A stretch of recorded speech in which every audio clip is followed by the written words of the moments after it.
اعوذ باللہ من الشیطان الرجیم، بسم اللہ الرحمن الرحیم۔ صحیفہ سجادیہ کی 34ویں دعا۔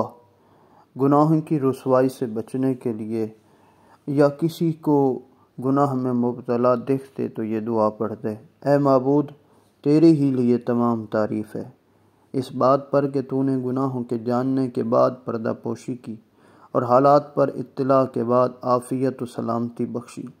یوں تو ہم میں سے ہر ایک عیب دار ہے، نقائص دار ہے، مگر تو نے اسے پھیلایا نہیں۔ افعال بد کا مرتکب ہوا مگر تو نے اس کو رسوا نہ ہونے دیا، اور پردہ خفا میں برائیوں سے آلودہ رہا مگر تو نے اس کی نشاندہی نہ کی۔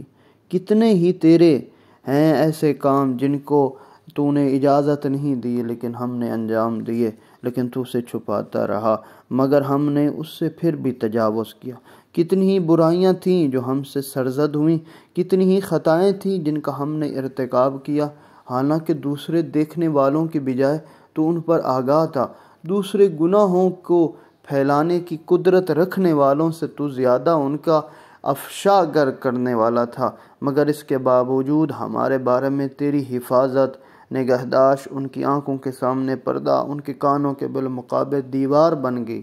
تو پھر اس پردہ داری، عیب پوشی کو ہمارے لیے ایک نصیحت کرنے والا اور بدخوئی اور ارتکاب گناہ سے روکنے والا، مٹانے والی راہ توبہ اور پسندیدہ طریقہ جس کو تو نے توبہ کے ذریعے سے نشاندہی کی ہے، وسیلہ بنا دے۔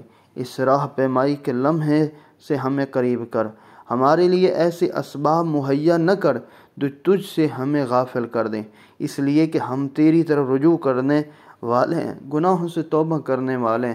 بار الہ محمد پر جو مخلوقات میں تیرے برگزیدہ اور ان کی پاکیزہ عطرت پر جو کہ تیرے لیے منتخب ہیں، پاکیزہ ہیں، ان کی عزت پر جو کائنات میں تیری منتخب کردہ ہے، رحمت نازل فرما۔ ہمیں اپنے فرمان کے مطابق ان کی بات پر کان دھرنے، توجہ کرنے، ان کے احکام کی تعمیل کرنے والا قرار دے۔ یہ دعا خداوند عالم کی صفت پردہ پوشی کے سلسلے میں ہے۔ اللہ تعالیٰ کی شان ستار العیوب ہے، یعنی وہ ذات پروردگار جاننے کے باوجود بھی انسان کے گناہوں پر پردہ ڈالتا ہے تاکہ انسان رسوا نہ ہو، انسان لوگوں کے سامنے جب جائے تو نیک ہو، ایسا نہ ہو کہ اسے دیکھ کر لوگ اس سے نفرت کرنے لگیں۔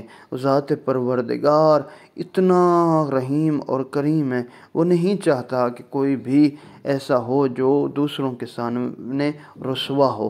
چنانچہ ذات پروردگار کا ارشاد ہے، جو لوگ یہ پسند کرتے ہیں کہ ایمان لانے والوں کی برائیاں نشر ہو، ان کے لیے دردناک عذاب ہے۔